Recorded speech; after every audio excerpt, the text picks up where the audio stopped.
방금 본문을 읽으시면서 이게 무슨 말인고 이런 생각이 드셨던 분들도 계시리라고 생각이 듭니다. 그런데 오늘 이 본문은 고린도 교회가 사도 바울에게 그들이 가지고 있는 이 특수한 상황에 대한 질문에 대해서 사도 바울이 답변하는 형식, 그러니까 권면의 형식으로 답변하는 내용이 기록이 되어 있습니다. 그래서 오늘 본문에도 보면 사도 바울이 이것을 이야기할 때 내가 주께 받은 계명으로서 너희에게 말하는 것이 아니고 내 의견을 말한다. 그런데 우리가 읽었던 본문 마지막 말미에 가면 또한 하나님의 영을 받은 줄로 생각하노라 이렇게 이야기를 해요. 그러니까 단순히 자신이 자신의 생각 이야기한 게 아니고 하나님의 감동으로 내가 이것을 너희에게 내 의견을 말한다 라는 것이죠. 그런데 그러면 이 고린도 교회가 어떤 질문을 사도 바울에게 했냐면 이 처녀와 약혼자의 결혼 문제를 이 사도 바울에게 질문을 한 거예요.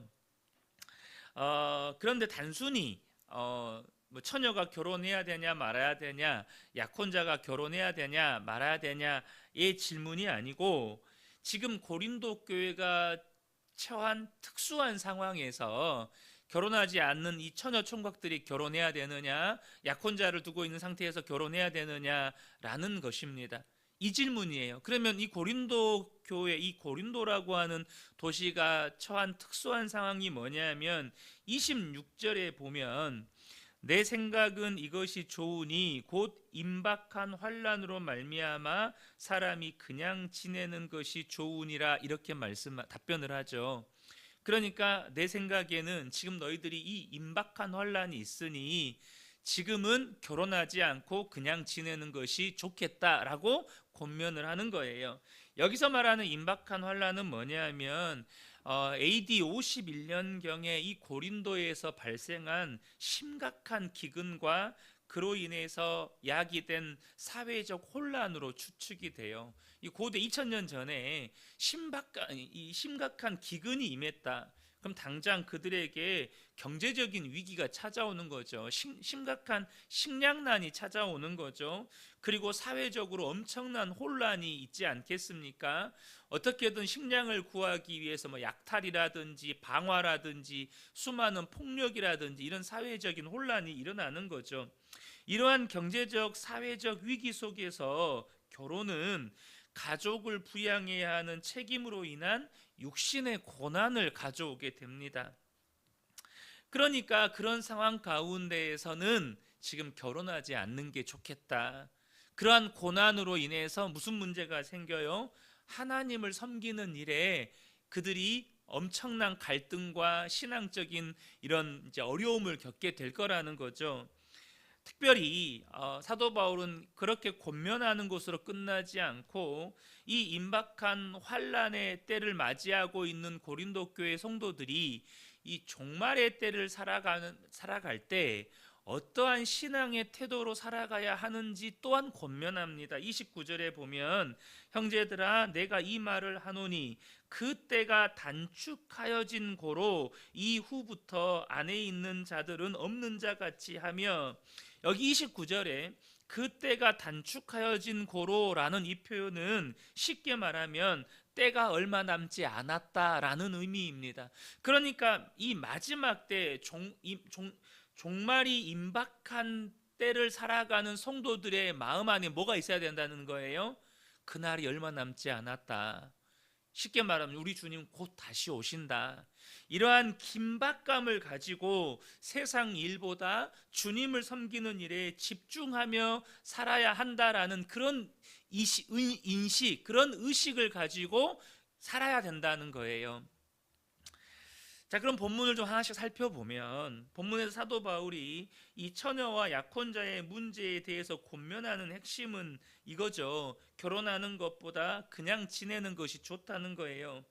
물론 이것은 앞서 말씀드린 것처럼 결혼에 대한 보편적인 권면이 아니에요. 어떤 상황에서든지 결혼을 앞두고 있는 사람은 결혼하는 것보다 그냥 지내는 것이 좋다, 이 권면이 아닙니다. 임박한 고난의 때라는 이 특수한 상황에서의 권면이라는 사실을 저와 여러분이 아셔야 합니다. 결혼하지 않는 것도 그 자체로는 죄가 되지 않는다는 거죠. 하지만 마치 결혼이 의무인 것처럼 여겨서 꼭 결혼하려 하거나 혹은 이혼 후에 반드시 재혼해야 한다고 생각할 필요가 없다는 겁니다. 또 이미 결혼한 사람도 종말에 이 환란이 닥친다고 해서 결혼을 끝내려고 해서도 안 된다는 거죠. 우리 주님 다시 오시니까 우리 이혼하고 주님 맞을 준비하자, 이렇게 해서도 안 된다는 것입니다. 그러면서 사도 바울이 하는 중요한 권면은 뭐냐면 이 마지막 때를 살아가는 우리, 다시 말하면 이미 예수님은 오셨고 우리 주님 다시 오실 것이기 때문에 이미와 아직이라고 하는 이 사이에서 종말의 때를 살아가는 우리가 어떤 믿음의 태도를 가지고 살아야 하는지를 사도 바울이 권면합니다. 여러분, 이 이미와 아직이라는 이 사이를 살아가는 우리는 우리가 살아가면서 기쁜 일도 만나고 슬픈 일도 만나고 고통스러운 일도 만나잖아요. 그 모든 일들을 상대할 줄 알아야 한다는 거예요.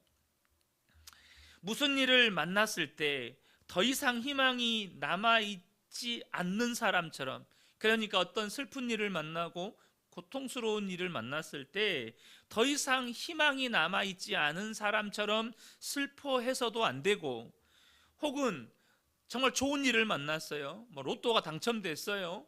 엄청 승진해가지고 엄청 높은 지위에 올랐어요. 마치 더 이상 얻을 것이 없는 사람처럼 기뻐해서도 안 된다는 거예요. 30절 31절을 보겠습니다.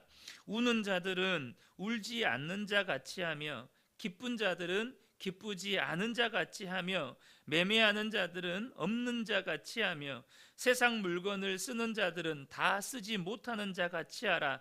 세상의 외형은 지나감이니라. 이 말씀이 그 말이에요. 우리는 이 임박한, 지금 고린도라고 하는 도시는 임박한 환란의 때를 앞두고 있어요. 이것을 사도 바울은 정말 종말의 때를 살아가는 성도의 태도와 연결시켜서 이 고린도 교회 성도들에게 교훈하고 있는 거예요. 우리에게 좋은 일이 닥칠 수 있죠. 근데 마치 더 이상 얻을 것이 없는 사람처럼 막 기뻐하면서 방방 뜨면서 사람들에게 막 자랑하지 말라는 거예요.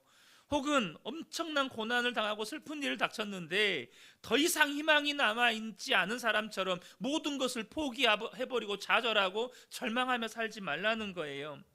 사회적 지위나 소유를 우상처럼 떠받들어서는 안 된다는 거죠. 그것들은 여러분, 하나님께서 우리를 위하여서 하나님의 뜻과 계획을 이루기 위해서 허락하신 것들이에요. 마치 요셉을 통해서 하나님께서 야곱의 가족들을 살리고 또 애굽을 살리기 위해서 요셉에게 무슨 일을 허락하셨죠? 먼저는 고난을 허락하셔요. 요셉에게 있는 것들을 다 거두어 가십니다. 그리고 요셉을 낮추십니다. 더 이상 낮아질 수 없을 만큼의 자리까지 요셉을 낮추세요. 그런데 또 요셉을 높이셔서 애굽의 총리로 높이십니다. 다 무엇 때문이죠? 하나님의 언약의 축복, 하나님의 약속의 축복을 계승한 이 야곱의 후손들을 살리기 위한 하나님의 계획이 있었어요. 나아가 애굽을 살리기 위한 하나님의 계획이 있었어요.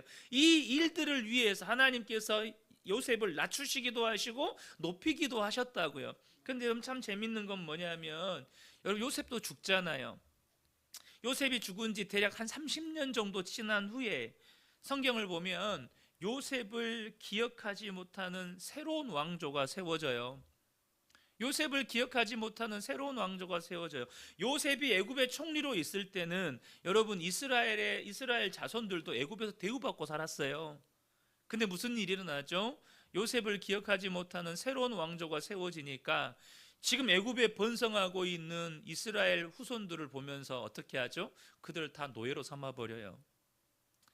그러니까 여러분, 만약에 우리의 삶에 허락하신 어떤 소유나 사회적인 지위가 영원한 축복이라면 여러분, 그들은 애굽에서 계속해서 대우받고 존경받고 살아야 돼요.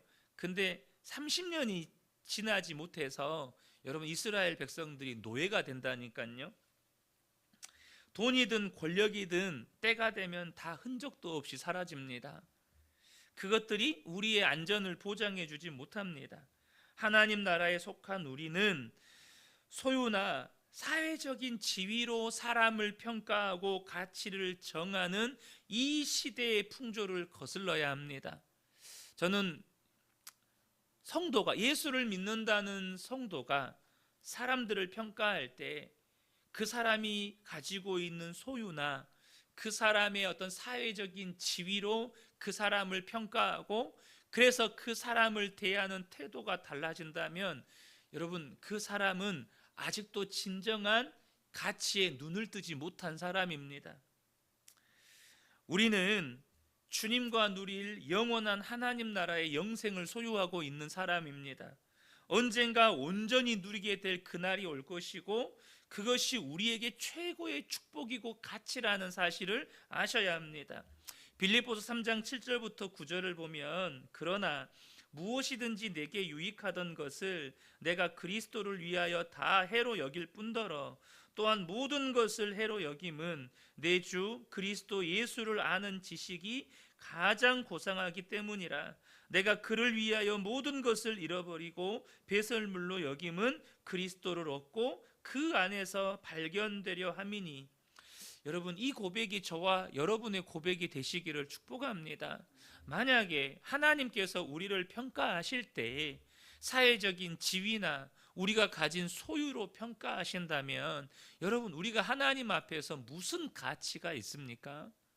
여러분, 하나님은 절대 소유나 지위로 우리를 평가하시지 않습니다. 하나님은 하나님의 그 사랑의 가치로 우리를 평가하십니다. 하나님의 그 사랑의 가치가 뭡니까? 독생자 예수님을 십자가에 내어주시면서까지 우리를 사신 그 가치로서만 우리를 평가하십니다. 저와 여러분이 사람을 대할 때도 이렇게 하나님의 시선으로 바라볼 수 있는 은혜가 있으시기를 예수님의 이름으로 축복합니다. 결혼 그 자체보다 중요한 것은 무엇으로 주님을 기쁘시게 할 것인가 하는 것입니다. 무엇이 주님을 기쁘시게 하는 삶인가 하는 거예요.